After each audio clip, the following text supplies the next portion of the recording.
Hello friends, welcome to our channel. Today we're going to take a look at another horrible case with you, the case of Crystal Perry. Crystal Perry was born on August 23, 1963, in the small American town of Rumford, Maine. She was the youngest of 10 children, and their parents had to provide for all of them, which was understandably a challenge. Crystal and her siblings grew up quite independently with strict parents, unable to watch over all the kids. Their older sister, who was just 12 when Crystal was born, took care of them like a mother, always looking out for her younger brothers and sisters. Growing up in a tense environment, they all wanted to start their own separate lives as soon as possible.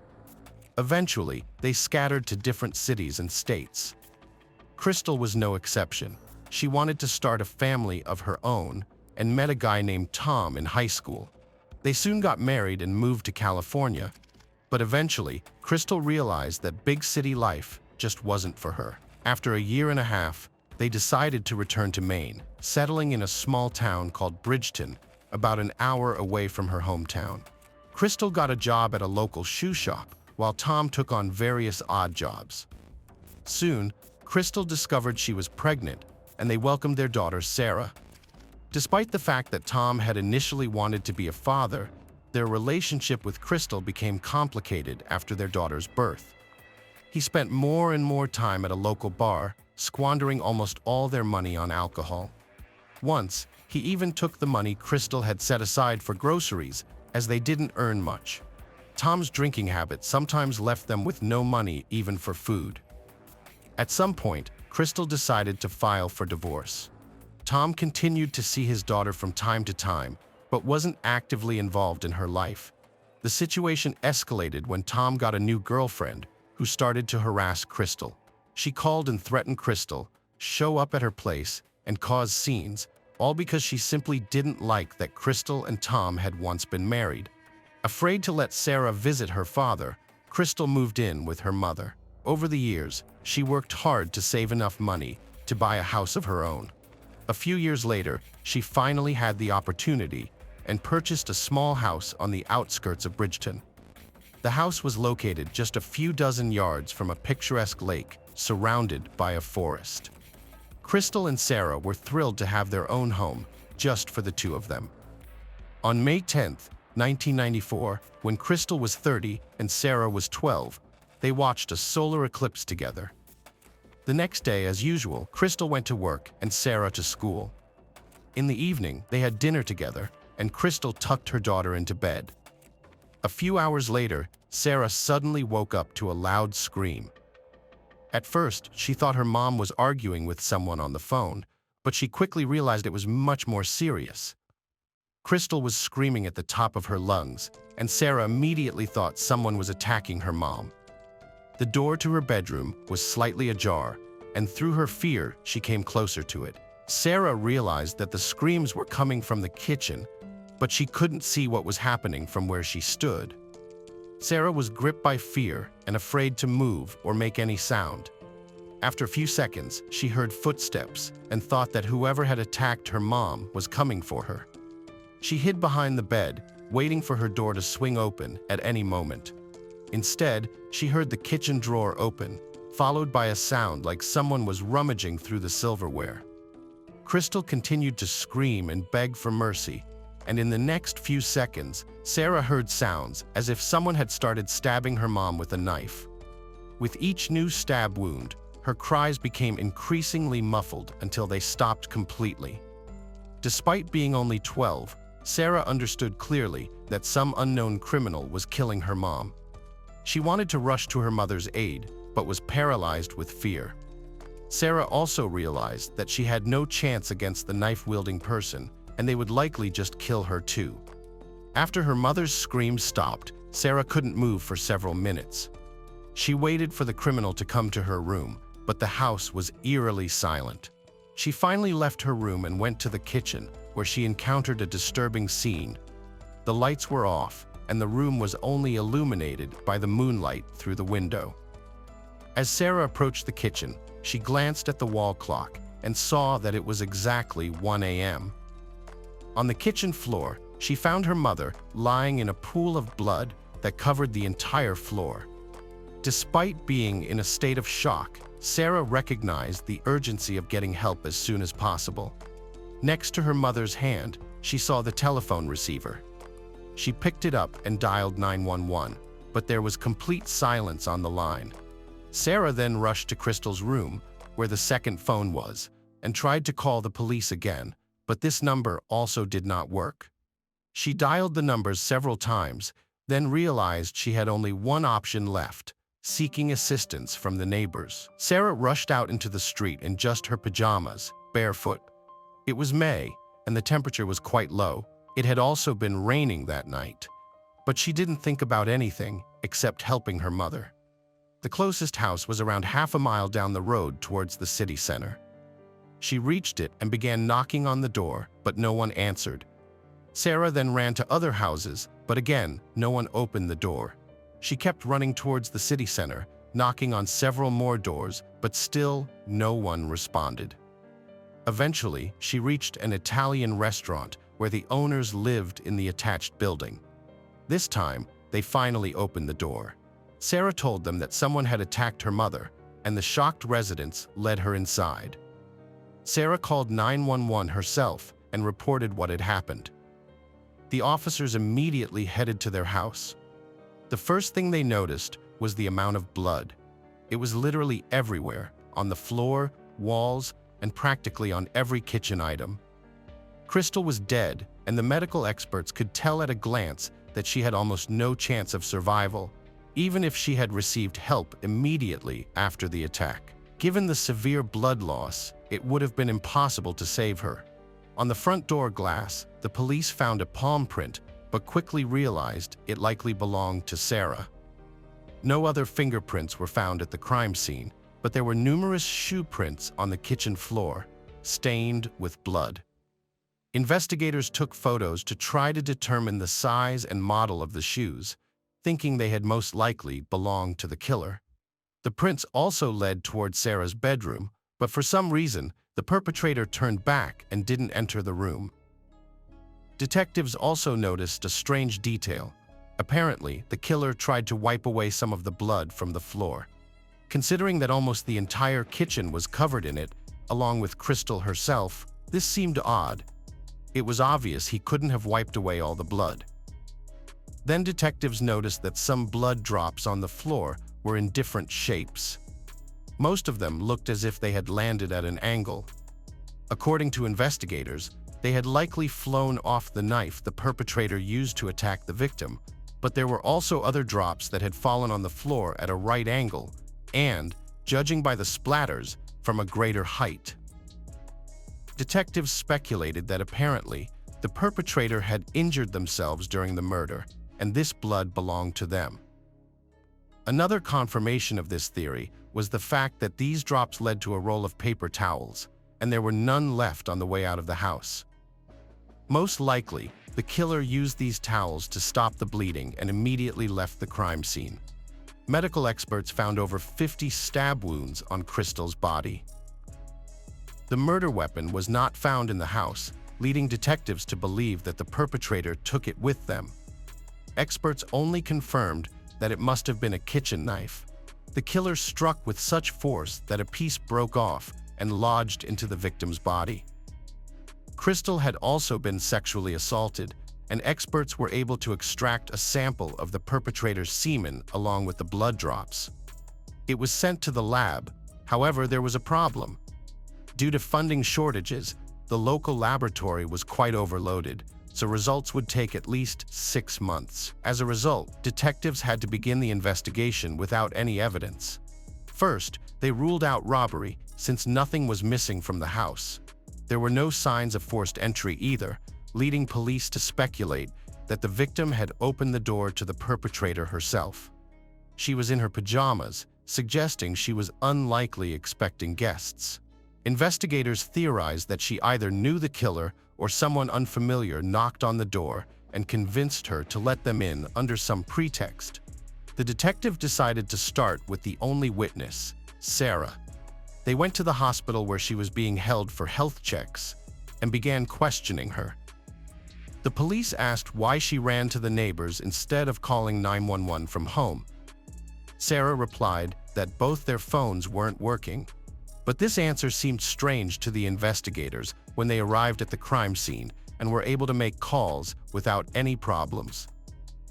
The detectives assumed that in such a stressful situation, Sarah could have simply gotten confused. The receiver of the first phone was off the hook, and to make a call, it needed to be placed back. As for the second phone, they didn't rule out that Sarah might have dialed the wrong number in haste, or the phone line might have temporarily gone out due to the rain. Then the police started asking her if she saw the killer. Sarah responded that she had not left her bedroom until it was all over, but the police treated her story with a bit of skepticism.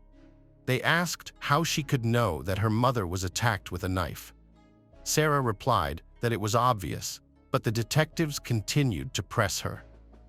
They felt that she might be withholding some information and that she had actually seen the perpetrator. In the first 3 days after the murder, the police interrogated Sarah 18 times, hoping that her story would change. But she continued to insist that everything had happened as she told them. While pursuing other leads, detectives stumbled upon their first breakthrough. They found a pair of boots at a local shoe store, whose sole patterns matched the bloody footprints on the floor. They also discovered that Crystal had been harassed by Teresa, the girlfriend of her ex-husband. Despite the killer being obviously a man, the police decided to investigate her, considering that Teresa had repeatedly threatened the victim with murder. They could have found an accomplice and convinced him to commit the crime.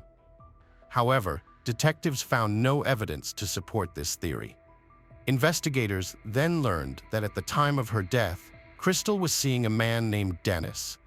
They had met 2 years prior when he started working in the shoe shop, and they began dating shortly after. Dennis eventually proposed to her, and although Crystal agreed, they never got married. Detectives found out that their relationship was quite tense. Crystal and Dennis argued a lot, and sometimes he displayed aggressive behavior, such as breaking things or hitting the wall. However, the police couldn't find any evidence that he had ever raised a hand on Crystal. The next day after the murder, they went to his house. When he opened the door, the investigators asked if he had left his house that night or seen Crystal. Dennis immediately asked if she was dead, and in the next second, he collapsed on the floor. After he regained consciousness, he began answering the detectives' questions. Dennis confirmed that he had planned to visit Crystal that evening, but got delayed after work, helping a friend fix a car. Upon returning home, he called Crystal, but she said it was too late, leading to an argument, and Dennis ended up staying home. While the police couldn't be 100% sure he was telling the truth, they were able to verify that he did help his friend that evening. Dennis also agreed to a polygraph test, and the operator didn't detect any signals of lying, except for one when he asked if he felt responsible for Crystal's death. Dennis answered no. Detectives also noticed that he had the same shoe size as the killer, but they found no matching footwear in Dennis's house. He agreed to provide a DNA sample, but made a strange request. He asked the detectives to come to his workplace through the back door to avoid disturbing others if they decided to arrest him. He explained that his boss had always treated him well, and he didn't want to disrupt the workflow. Considering that he continued to insist on his innocence, this request seemed suspicious. The police found out that Crystal's best friend, who lived in another town, had told them that just a few weeks before, Crystal had called her and said that she was scared of Dennis. Their arguments were becoming increasingly tense, and Dennis was growing more aggressive with each altercation. Crystal even thought about breaking up with him, but feared his reaction. During the conversation, she didn't provide any useful information, but as soon as the police left her workplace, Dennis came in and started asking what she had told the detectives. Despite their efforts, there was no evidence against the man, and the DNA test results would take months, so the police kept looking for other clues. They soon received a strange tip. A local man named Donnie got drunk at a party and started bragging about having killed Crystal. They took him in for questioning, but he claimed to have no memory of the party and denied any involvement in the murder. The investigators later discovered that Donnie was an alcoholic and a known liar. Another witness reported seeing a black pickup truck with New Hampshire plates near Crystal's house, but this lead didn't lead anywhere either. One woman told the police that on the night of the murder, she was driving past Sarah's house when she heard sirens and thought they were for her boyfriend, who lived down the road. At the same time, she saw a car with high beams on, following her at high speed. Thinking the driver was chasing her, she turned onto another road, but the car passed her by. However, the police couldn't confirm if this car was somehow related to the murder. Since then, the police struggled to find any solid leads. Crystal's relatives pulled together $10,000 as a reward for any information on the case, and they also distributed flyers around town, hoping to attract new witnesses. It's worth mentioning that Teresa, the girlfriend of Crystal's ex-husband, was seen tearing down these flyers multiple times. As for the ex-husband himself, he was thoroughly investigated, but detectives eventually doubted his involvement. Over the years, his alcohol problems became even worse, and now Tom drank heavily every day. In his condition, it seemed unlikely he could have committed such a crime, and he had no clear motive. The police also looked into 2 other men Crystal dated after divorcing her husband, but they found no evidence linking them to the case. All of them, including Tom, provided DNA samples, leaving detectives waiting for the lab results. 9 months after the murder, investigators finally received the results, which showed that the blood and semen samples didn't match any of the suspects, including Dennis. This left detectives with no other leads. They requested Dennis's sample again for additional testing, but the results remained the same. Stuck in a dead end, investigators decided to revisit their only witness, Sarah. They still assumed that either she was lying to them or her mind had blocked out the horrific memories of her mother's murder, and she actually saw the killer at that time. Sarah was living with her aunt in Texas, so the police headed to the other end of the country to question her. They polygraphed her, but the operator didn't detect any false answers. Despite this, investigators continued talking to her day after day, asking the same questions, but each time, she replied that she didn't see the killer. After that, the case remained unsolved for several years. The police kept interviewing people, checking various suspects, but it yielded no results. In the late 90s, when the FBI DNA database became available, investigators uploaded the sample of Crystal's killer, but no matches were found. In 1999, a new detective was assigned to the case. He decided not only to review all existing evidence, but also to collect DNA samples from as many men as possible living in the town and nearby areas. By then, the laboratory could conduct tests much faster, and the police obtained hundreds of samples, but none of them matched. The new detective also reached out to Sarah and persuaded her to work with a psychologist to try to recover suppressed memories. She agreed, but the psychologist concluded that Sarah truly didn't remember anything and was telling the truth about not seeing the perpetrator. Since then, the case remained unsolved for many years. Detectives kept working on it, but couldn't find any new leads. This continued until 2006, when something unexpected happened. Detectives received a message. A DNA sample was entered into the FBI database, and it matched with the blood and semen left by Crystal's killer. The owner of the DNA turned out to be a man named Michael Hutchinson, who had never been a suspect in the case. Detectives found out that in 2003, he was arrested for assault and threats with a weapon, resulting in a 6-month prison sentence and 3 years of probation. At the time, his DNA sample was taken, but for some reason, it wasn't uploaded to the FBI database and remained stored in the lab. 3 years later, Michael was arrested for drunk driving with his children in the car. He was released on bail, but he didn't show up for his court hearing, so he was sent to prison. Michael was also arrested right at his own wedding and placed in a cell. His DNA sample was taken again, and this time, it was immediately uploaded to the database. Soon after, investigators in Crystal's case received a match. The detective called Sarah and informed her about this, but asked her to keep the information secret until the official charges were filed.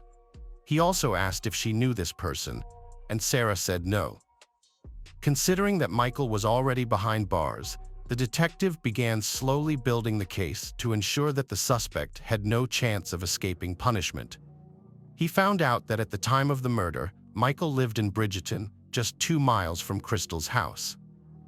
Michael, who was 19 at the time, lived near the Italian restaurant where Sarah called the police.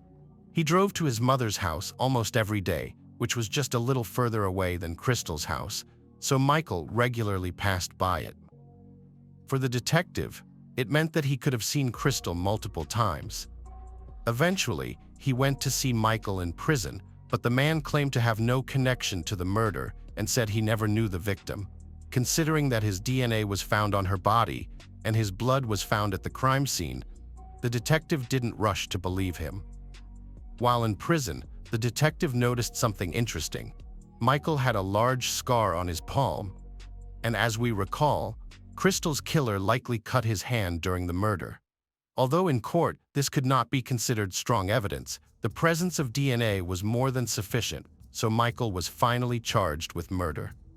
According to the prosecution, the man, a known user of illegal substances, had repeatedly seen Crystal as he passed by her house on that fateful night. He decided to assault her, and considering that he refused to confess, it was difficult to speculate on how exactly everything happened. But with the available evidence, the outcome was clear. Michael assaulted and killed her.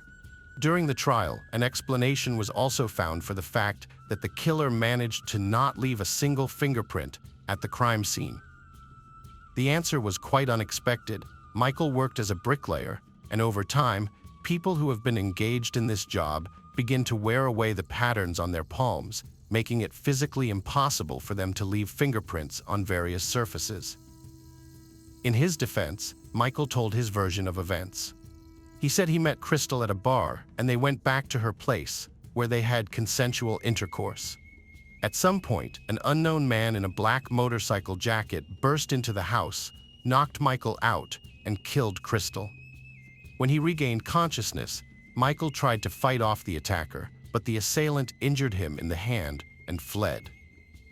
Michael himself also decided to leave the crime scene without any reasonable explanation. His story obviously seemed highly doubtful. The only shoe prints on the floor also belonged to him. If his story was true, the intruder would have had to take off his shoes before breaking into the house, and it still wouldn't have explained the absence of any other marks on the floor. Furthermore, there wasn't a single witness who saw Crystal at that bar. The trial ended on April 9, 2007, and Michael was unanimously found guilty. He received a life sentence without the possibility of parole and remains in prison to this day. As for Sarah, her mother's murder undoubtedly had a critical impact on her. However, over the years, she found the strength to move forward.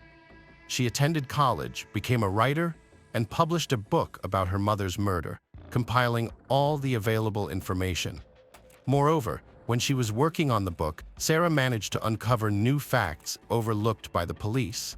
She discovered that during those years, Michael often borrowed his father's car, a black Ford pickup truck with New Hampshire license plates. As we recall, one witness reported seeing such a vehicle near Crystal's house. She also remembered the woman who told the police about the car with its high beams on, speeding past her on the night of the murder. At the time, the woman mentioned she mistook the ambulance sirens for police and thought they were heading to her boyfriend's house. That boyfriend was Michael. The police put his name in an address in the report, but back then, they decided there was no connection and didn't bother to investigate him further. Perhaps if the police had decided to speak with him, they would have noticed the cut on his hand, and the case would have been solved much sooner. Lisa Maria Kaiser was born in 1994 in a large family where her 8 siblings also grew up. It was a large, but far from prosperous family. Parents were busy with their own problems and did not show love and care towards their children. Moreover, there were rumors that abuse and violence were rampant in the family. The story in question unfolded in the year 2020, at the very time when the whole world was consumed with the fight against COVID-19. In one corner of Ecuador, quietly and unnoticed, truly terrible events were unfolding.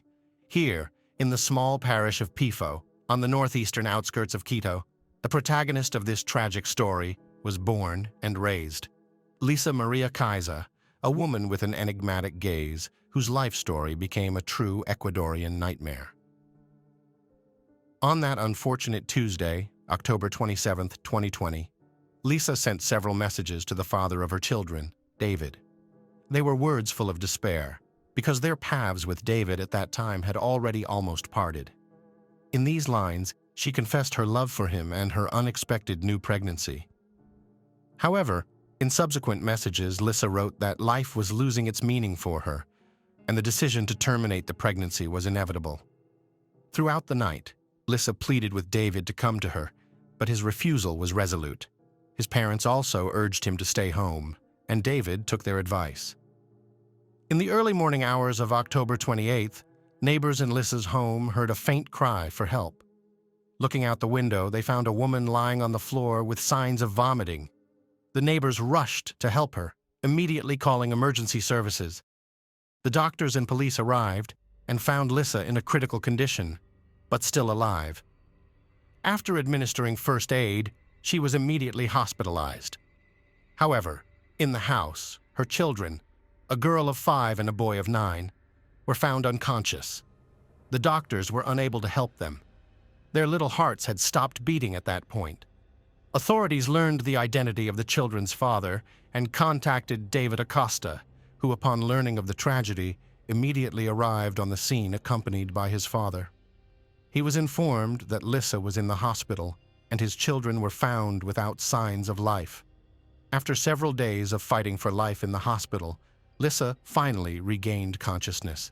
By that time, the investigators, guided by their findings, had presented the prosecutor's office with sufficiently convincing arguments to issue an arrest warrant for this mysterious woman. When she was released from the hospital, she was immediately transferred to a social rehabilitation center. The authorities insisted that Lisa undergo a psychological and psychiatric evaluation, as her state of mind required further investigation as part of the upcoming trial. Lisa ended up in a rehabilitation center, and doctors and psychologists took up their work. In a conversation with a criminal psychologist, Lisa opened up about her difficult childhood, where her parents fought and abused each other and their children. Her childhood had a noticeable impact on her state of mind, and moments of quarrels and her parents' divorce became an integral part of her memories. Such a childhood forced Lisa to go to work from the age of 11 to be able to study. The girl strived to escape from her dysfunctional family and build her future in a different way. The expert report also indicated that Lisa had been abused. She talked about how, after several years of marriage, David, her husband, changed dramatically. He began to humiliate his spouse and then to raise his hand against her. On the day of the tragedy with the children, investigators working at the scene found several glasses with liquid residue on the table. These finds later revealed traces of epilepsy pills belonging to one of the children, as well as other chemicals requiring identification. Police officers thoroughly searched the house, and after noticing a strange odor in the kitchen, noticed a suspicious area under the utility room. They broke down the barrier and found a lifeless body wrapped in a blanket, with characteristic signs of having been there for a long time. Later, further investigation revealed that the discovered body belonged to Jaime Yanchaguano, a 28-year-old who had been in contact with Lisa. Jaime had been reported missing by his family days before the gruesome discovery. According to Rosa Yanchaguano, Jaime's sister, he was last seen on October 18th. Rosa told investigators that after her brother disappeared, Lisa called several times inquiring about him. Lisa claimed to have received a text message from Jaime, in which he wrote how some illegal substance traffickers were holding him by force and demanding a ransom of $8,000. In doing so, she strongly cautioned Jaime's family against contacting the police. It became a key point in a complex investigation that required detectives to not only solve the tragedy, but to find out if there were any other hidden victims in the story. During her interrogation, Lisa said that in 2020, while working in a cookie factory, she met Jaime Ianchaguano. According to her, he became just a friend. Lisa sought to return to her husband, who was allegedly going to blackmail Jaime to get money from him. David made it clear to his wife that if she did not help him, he would divorce her. Later, David handed Lisa a white powder and told her to slip it into Jaime's food. When the task was completed, Jaime fell asleep and never woke up again. Realizing what had happened, Lisa tried in desperation to get her husband back, but all was unsuccessful, so she swallowed the same poison and gave it to her children. However, it did not have the expected effect on her, and Lisa turned to her neighbors for help, trying to save herself from the same horror that had befallen her children. After her testimony, investigators launched an investigation, but no evidence of David's involvement in the events was ever found. No one close to the couple could have predicted that Lisa Maria and David Acosta's fate would lead them through such a difficult ordeal. When they met, Lisa was only 16 years old and still in high school. She was a dreamy and romantic girl, and David was a strong and determined young man. Soon their friendship developed into strong feelings, and this led to Lisa's unexpected pregnancy. Although the young people's families did not approve of their relationship, David's parents always supported their son and welcomed Lisa into their family. In difficult moments, David's family became a true support for the young couple. Inviting Lisa to live with them, they made every effort to make sure she finished high school. When Lisa turned 18, the lovers got married. 2 years later, the young family was waiting for the appearance of a second child, a little daughter. David's parents decided to provide the young couple with their own housing. They gave Lisa and David a separate apartment, which became for them a corner of family happiness. But over time, the couple's relationship began to deteriorate. It was obvious that both spouses sinned of cheating, which led to mistrust and disappointment. Boundless love, which seemed unshakable, began to weaken. To make matters worse, Lisa complained of psychological abuse from David, which led her to seek help from the police. Eventually, she was granted a protective order, and David was forced to leave the family home.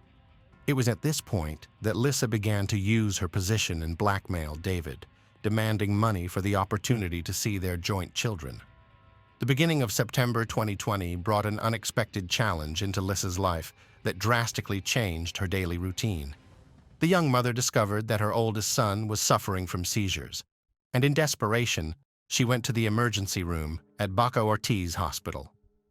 After stabilizing the baby's condition, the doctors decided to conduct a series of tests, revealing a focal form of epilepsy, a severe disease that affects a specific part of the brain.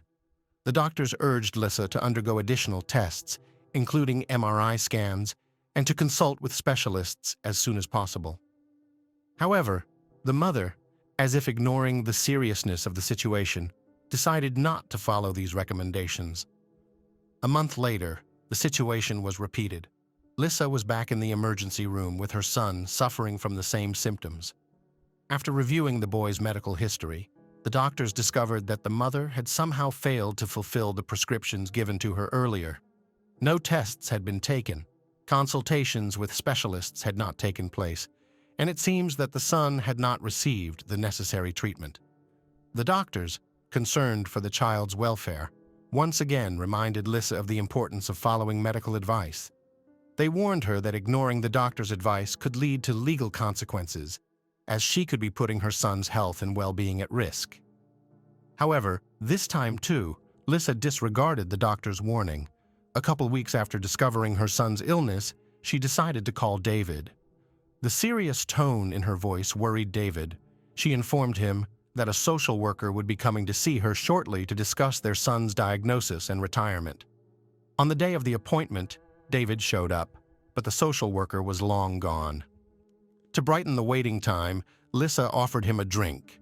However, as David drank the drink, he suddenly felt unwell. His condition was worsening, and the social worker had not shown up, so David decided to go home to get something to deal with his discomfort. The next morning, David woke up in a terrible state. He could barely speak because his tongue was numb. Every step caused discomfort, and his eyes hurt. His parents insisted on calling an ambulance. David was taken to the hospital where he spent several days. Tests revealed the presence of a psychoactive substance in his system, but given that he hadn't used anything of the sort, David began to speculate how this could have happened. Eventually, he speculated that perhaps someone had deliberately slipped him some substance in a public place. David was grateful for his life and realized that what had happened could have ended much worse. In early October 2020, Lisa made the decision to hire a nanny for her children. Her cousin Patricia recommended her friend Bertha, a responsible 48-year-old woman looking for work. On Monday, October 5th, Bertha arrived at the young mother's house. Lisa urged her to take a pill that she said helped prevent infection with the COVID-19 virus, an epidemic of which was at its height at the time. Claiming that it was a highly effective natural remedy, Lisa convinced Bertha to swallow the medicine and enter the house. They sat down to discuss the babysitter's childcare duties. A few minutes later, Bertha began to feel sick. She felt a headache. Her stomach began to upset, and eventually she vomited. A short while later, Patricia showed up. It turned out that she had called her cousin repeatedly, but Lisa didn't answer, which alerted Patricia. She decided to check what had happened and immediately went to her house.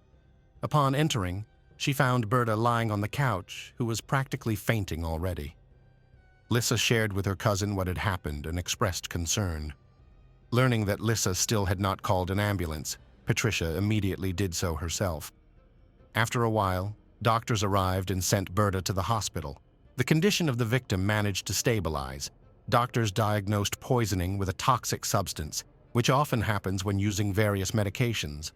Doctors decided that Bertha did not tolerate some component of the composition of the pills from COVID-19. A few months before this tragic incident, in June of the same year, Lisa's former buddy, Mark Escanto, had died of poisoning. At the time, the cause of his death had gone unnoticed. But now, given all these strange circumstances, Mark's case required additional attention. Investigators scrutinized the deceased's home and found Lisa's fingerprints on the glasses used the night before Mark's death. This fact added new evidence to the investigation, pointing to Lisa's possible involvement in the incident. But suddenly, a new accusation was made against Lisa. Her own family made a shocking report to the police. It turns out that on September 2nd, the family had a family gathering where Lisa offered to let everyone taste a drink of her own making.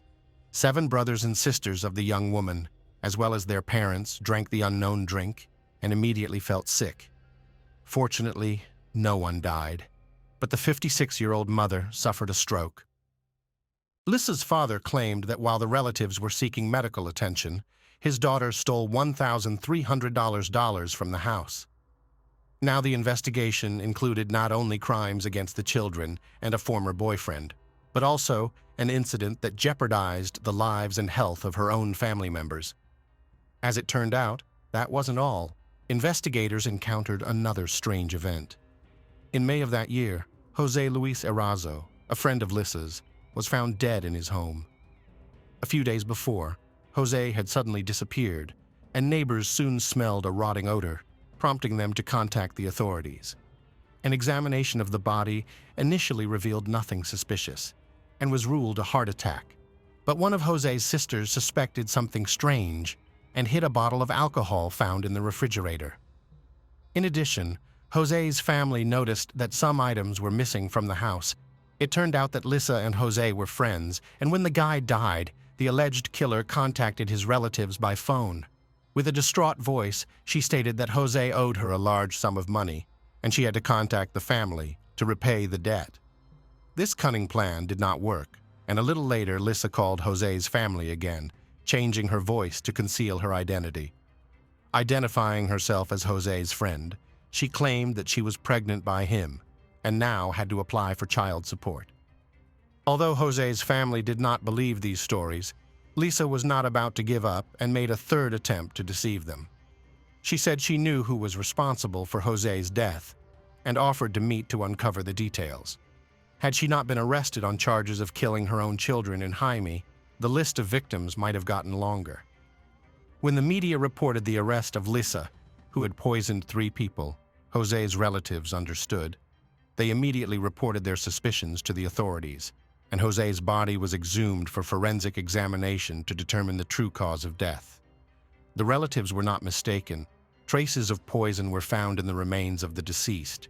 On December 22, 2020, a hearing was held for Lisa Maria Kaiser for the murder of her 2 children, whose names and photos were classified, and for Jaime Ianchaguano. The trial was conducted virtually due to restrictions related to the spread of the COVID-19 virus. Lisa had been in contact from a social rehabilitation center.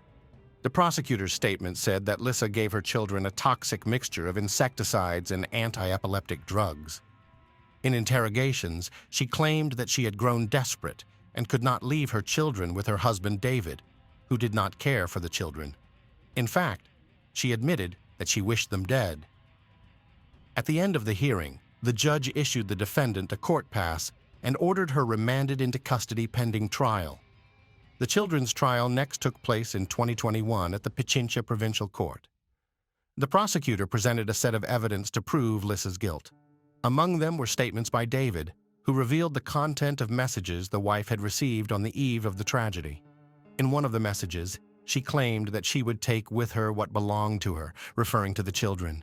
She said she didn't know where her children and herself would go, heaven or hell.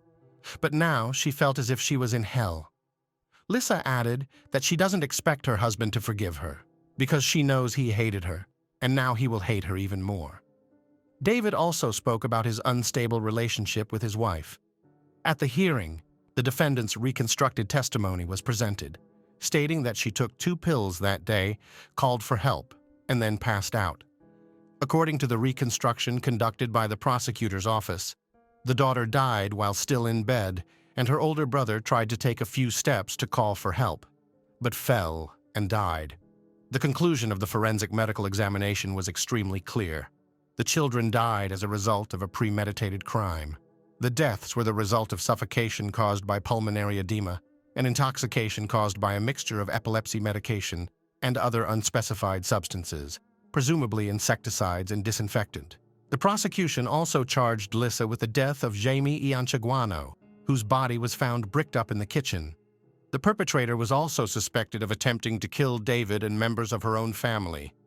The hearing raised the issue of Lisa's irresponsible attitude to her son's health after being diagnosed with localized epilepsy. The mother ignored instructions for further tests and follow-up examinations, and when the boy was hospitalized again, his condition was exacerbated by her own mother's negligence. Warnings from medical professionals did not change her attitude toward her son's treatment, leading to a threatened termination of her parental rights. Lisa's mental health investigations revealed her to be highly emotional and environmentally dependent. She sought constant attention and understanding from others and experienced severe anxiety when events did not unfold according to her plan. She also exhibited a tendency to self-harm. She attempted to say goodbye to her life at least 3 times, but was unsuccessful each time. Witnesses described her as insecure, attachment-seeking, exhibiting schizoid and erratic behavior. The findings of the psychological analysis also emphasized that on the day of the tragic events, Lisa acted with full awareness of her actions.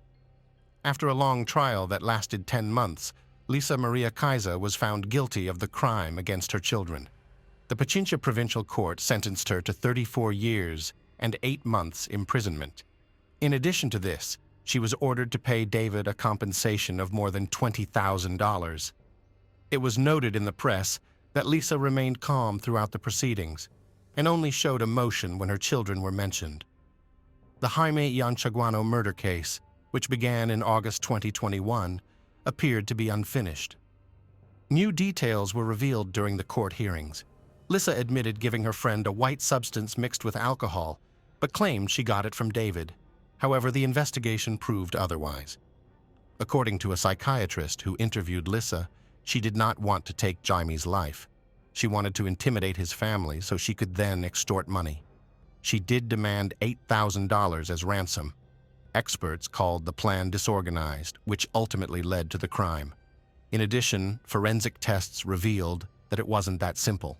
Jaime was found to have poison in his system, and the cause of death was strangulation. The body was found with a shattered ribcage and wire around the neck.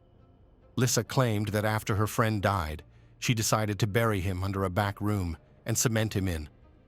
The store owner's testimony confirmed that Lissa bought building materials during the days of Jaime's disappearance.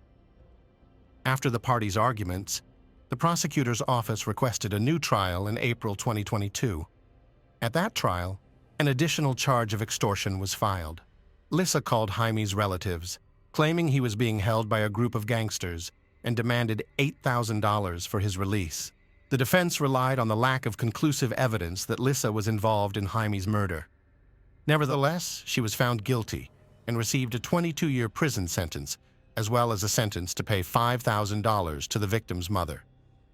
While Jaime's trial was underway, the investigation of Mark Escanto and Jose Luis Erazo, Lissa's alleged victims, was nearing completion. Mark Escanto was 48 years old, and tests conducted after his death revealed traces of the same substance that Lissa had given to her children. In addition, Mark was found to have severe inflammation of the stomach. The family's lawyer claimed that Lissa met Mark, offered him a beer, and then put the poison in the drink. A glass with Lissa and Mark's fingerprints, as well as a swab containing the woman's DNA, was provided to authorities. Alleged motives for the murder included jealousy and money. It is also known that Lissa had asked Mark to help her financially, and there is evidence that he loaned her at least $120. Mark was Lissa's first known victim. The final outcome of this case, as well as that of Jose Luis Erazo, remain unknown. They may not have been reported in the press, or the investigation may not yet have reached the stage of being formally charged and brought to trial. At the time of her brutal crimes, Lissa Maria was only 26 years old. Her high-profile criminal case has become one of the most horrific and disturbing in Ecuador's recent history. These crimes made her known throughout the country as Doña Venado. Lissa Maria Kaisi is recognized as a serial killer in Ecuador. Her victims have endured terrible suffering, and their relatives have suffered unbearable pain. The charges include 5 murders and 9 attempted murders. Under Ecuadorian law, the maximum sentence she could face is 40 years in prison. That means Lissa could be released when she turns 70 years old. It is still unclear what motivated Doña Venado to commit such horrific acts. Was her act the result of resentment for not getting what she expected in life? Many speculate that the motive was money, and in David's case, Lissa acted out of a lust for revenge, which led to the tragedy with her children. The most horrific part of this story is not only the number of victims left in the path of Doña Venado, but also the fate of 2 innocent children who could not have guessed that their mother, who gave them life, would take it away so absurdly and cruelly. Hello friends, welcome to my channel.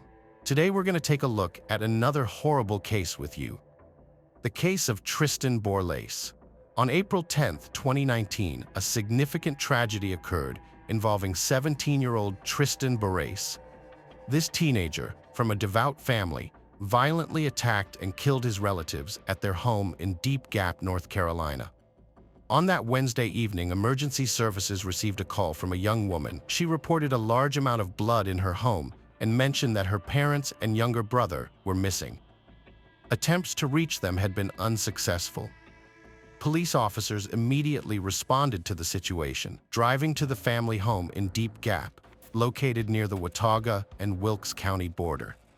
Upon arrival, they discovered blood on the walkway leading to the house, on the mat by the front door, and trailing inside up the stairs. As officers searched outside the home, they found a man's body covered with leaves under a hammock. The man had multiple stab wounds. Later that night, at about 10:30 p.m., authorities found the family's pickup truck concealed in the woods. Inside was the woman's body covered with a blanket and bags of mulch placed on top of her. Jeffrey Borlase, Tristan's father, was born on April 16, 1975. He served as pastor of Pist Bible Fellowship Church, a conservative Protestant movement with Mennonite roots. Tristan grew up in an environment emphasizing personal piety and constant awareness of God's watchful eye. Serious Bible study sessions and moral instructions formed the basis of his upbringing. Even entertainment like laughter or colorful clothing was frowned upon within this community. Things such as good works, charity, missionary work, love for one's enemies, and renunciation of all forms of violence were highly valued virtues. Jeffrey upheld these principles as well since he was raised under similar circumstances by Pastor Harry Boras. As a boy and young man, Jeffrey exemplified kindness, gentleness, and patience. During his youth as a young adult man, Jeffrey worked at Big Surf Water Park located on Lake of the Ozarks in Missouri during summer breaks from schooling routines back then. On his first day of work, the young man encountered a charming and meek girl named Tanya Mae Trandom. She was of the same age, had similar views, and shared almost identical upbringing with him. Tanya, like Jeffrey, was raised in a family where Christian values were of utmost importance. A patient and humble girl, she saw in the devout man an ideal future husband and a caring father. She gave Jeffrey a picture of an elderly couple holding hands and remarked, "That will be us one day." Jeffrey's mother, Kathy Brown, prayed earnestly that God would bless her son with a wife who loved the Lord wholeheartedly. She believed her prayers were answered when Jeffrey met Tanya. The young couple married and continued living according to the values they were taught in their own families. The photo presented by Tanya was carefully preserved in their family album. Soon after their marriage, the couple welcomed their first child, an adorable girl named Taylor. Not long after Taylor's birth came 3 more children, the youngest being a son named Tristan. Taylor embraced her role as the eldest sibling wholeheartedly. She took care of her brothers and sisters, constantly supporting them. Among all her siblings, she had a special bond with her younger brother Tristan. Despite their age difference, they were inseparable. Jeffrey and Tanya held firm beliefs about parenting, viewing it as their mission to instill Christian values in their children's hearts. As their 4 children grew older, they decided to extend their family further by adopting 4 more boys from an orphanage. Open-hearted and loving, according to others' descriptions, their family expanded to include 8 children: Taylor, twins Kay and Alexis, Misery, Ale, Stephen, Miku, and Tristan. In line with the family's religious beliefs, children were not permitted to use cell phones or social networks until reaching a certain age. They emphasized simplicity in needs and desires as well. Additionally, boys were forbidden to engage in romantic relationships until they completed high school at 18 years old. Bible study sessions and other religious activities were mandatory components of their upbringing. Despite these guidelines rooted in asceticism and discipline, the children grew up like any other boys and girls, with love and support from their devoted parents guiding them along the way. Parents made no distinction between native and adopted children. They all received the same attention, care, and affection. The loving mother fostered a harmonious atmosphere, carefully monitoring the internal relationships among brothers and sisters. She prayed frequently and engaged in various good deeds. The couple believed in nurturing virtue through their actions and instilled mercy in their children by setting an example. When a hurricane struck Haiti, Tanya sold her expensive wedding ring and donated the proceeds to a foundation dedicated to building housing for the victims. In place of her costly ring, she acquired a simple, modest one. In 2015, Taylor graduated from high school and moved to Boone to attend Appalachian State University. This event was particularly difficult for Tristan, as he lost his closest companion and found himself alone. Although Taylor returned home at every opportunity, she now had her own independent life, leaving Tristan with the same old rules and routines that he'd always opposed. Tristan had long rebelled against the restrictions his parents imposed since childhood and disagreed with their religious views. He was particularly frustrated by the lack of a cell phone and the inability to connect with peers on social networks, an integral part of modern teenage life. After Taylor's departure, quarrels with his parents increased. In December 2017, there were significant changes within the family's life. Jeffrey, his wife, and their children moved to a new house with a large lot in Deep Gap, Watauga County, North Carolina. The house was situated on a dirt road leading into a wooded area and offered much more space than their previous home. Additionally, it was located just under 2 miles from Robin's residence, Tanya's mother, and the children's grandmother, making it easy to seek her help when needed for looking after the youngest children. He attended the local high school and began participating in and field. Other kids took jobs as counselors at summer camps. At first glance, it might have seemed that there was never any trouble in the Borlas household. Over time, Tristan's behavior became troubling. In 2018, the school insisted on several consultations with a psychologist due to anger issues and a lack of control. By 2019, when Tristan was in high school, he started having trouble understanding some school subjects. These difficulties grew with each passing day. From being a diligent student who always participated in school activities before the move, he turned into an indifferent and withdrawn teenager with a lack of interest in his studies. Tristan began arriving late for lessons and showed no desire to learn at all. It got to the point where he would put his headphones on during class and sit with an absent expression. Some teachers tried to help Tristan, and he even made contact, but everything ended with unchanged indifference. At home, Tristan's behavior also became a concern. By this time, he had everything but constantly argued with his parents about his cell phone and access to social networks. He spent considerable time on the internet. On his Instagram account, he referred to himself as a musician. His sister Taylor remained interested in her siblings' lives and noticed that Tristan quarreled more frequently with their parents and argued about religious topics with their mother. She also learned of his other problems at school. The sister attempted to talk to her brother, but realized their former closeness was gone. After some time, Tristan befriended a girl from the religious community named Evelyn Faith Jackson. They began meeting without particularly observing prohibitions on intimate relations. Sometimes they even smoked forbidden substances together. Tristan expressed complaints about his mother's nightly discussions regarding his behavior, which left him feeling tired and unable to concentrate in school. The young man grew very concerned that many of his faults caused him not to live up to his mother's expectations. She can't take pride in him, told that he can be himself with his father, but it's different with his mother. On April 10, 2019, a lot of secrets from Tristan's life came to light. Surveillance cameras were installed in the barn. Tristan's old cell phone, which he occasionally used without his parents knowing, was used as an access point. On this particular day, Tanya took the phone for some reason and discovered text messages indicating her son was having inappropriate conversations with girls and discussing illegal drugs. Tristan was at school when he noticed his phone blinking with incoming messages. His shocked parents confronted him through a family chat about what they had found on the old phone.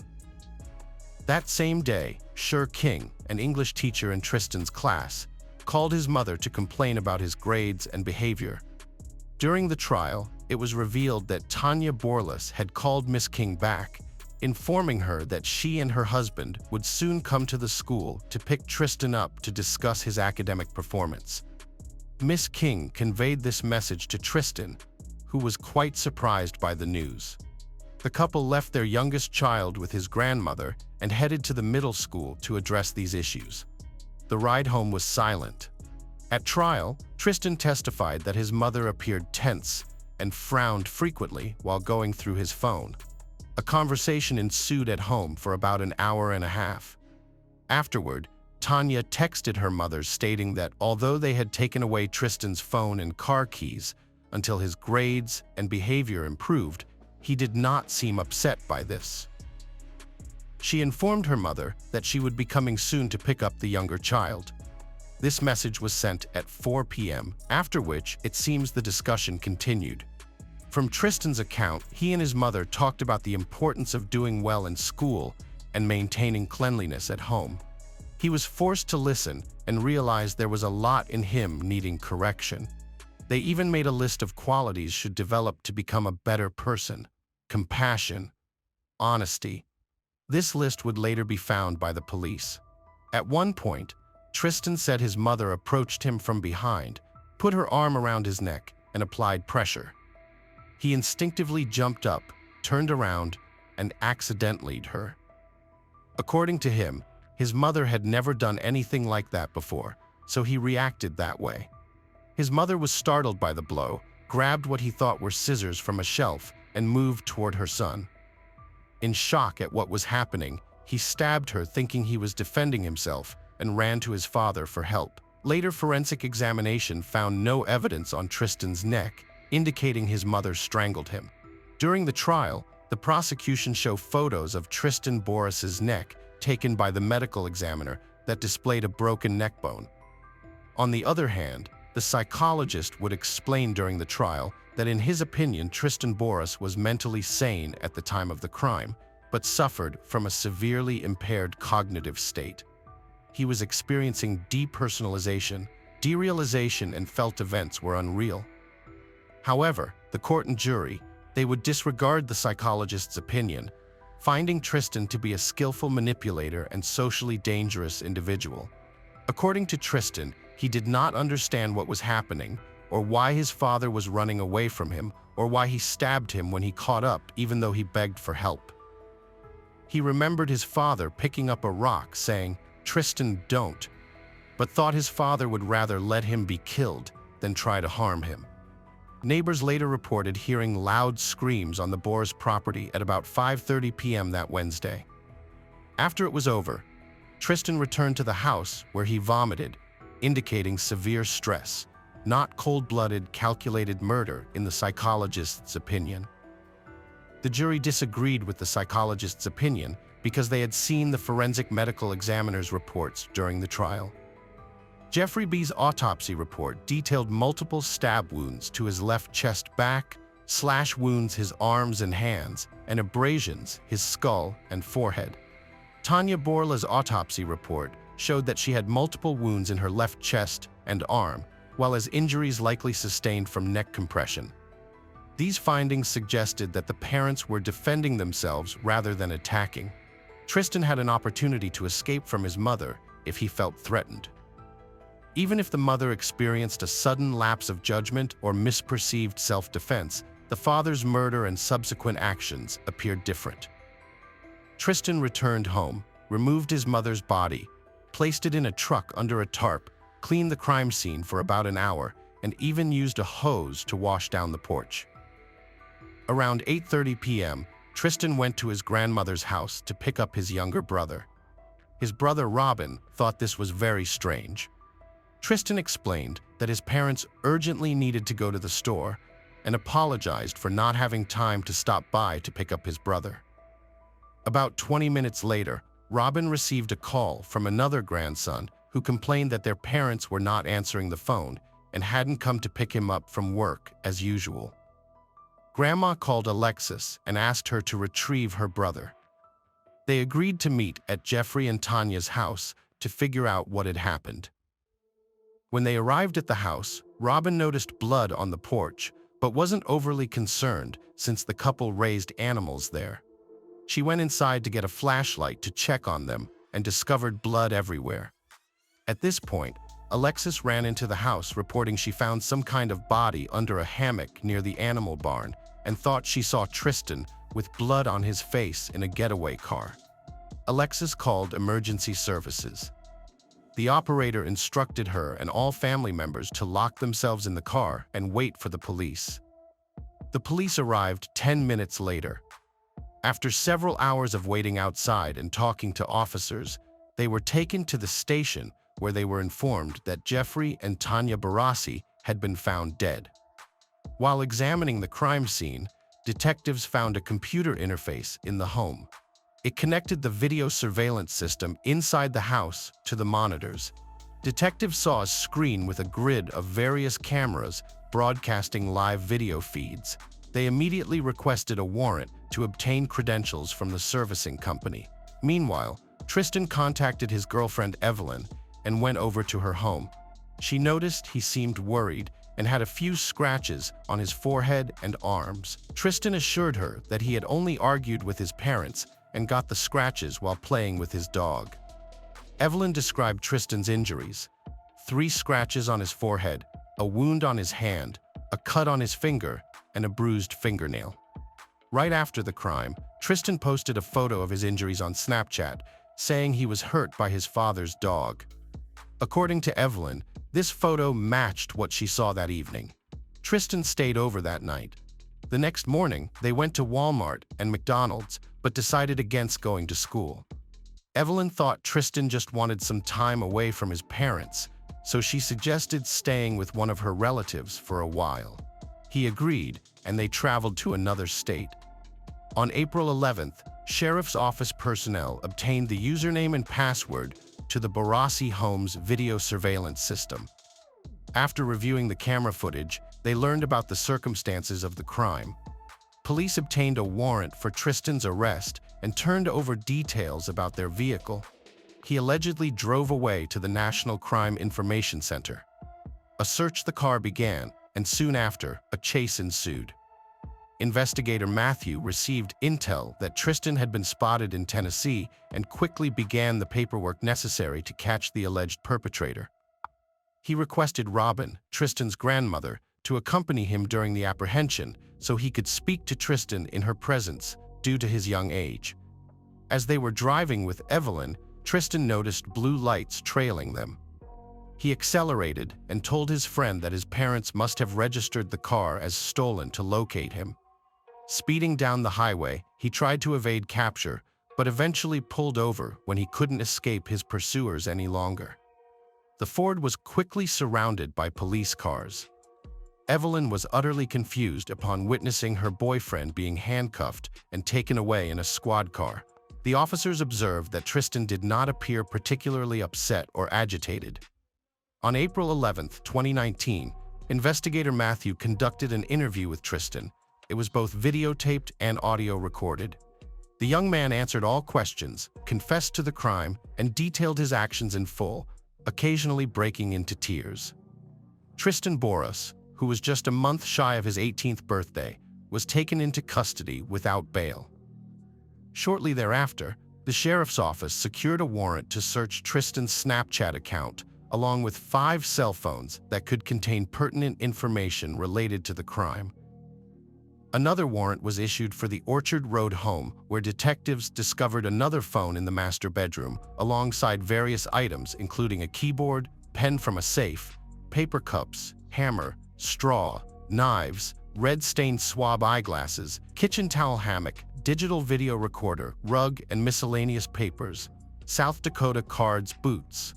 According to court documents, a search warrant was also issued for the Ford F-150 truck, where investigators seized a red-stained swab laptop, top computer charger, and steering wheel cover.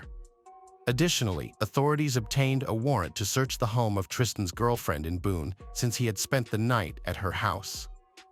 Court documents state that a pillowcase, a zippered sweatshirt, and a notebook were seized from the property. The findings from the investigations and searches enabled investigators to piece together the chronology of events in great detail. The claim of self-defense was found to be untenable.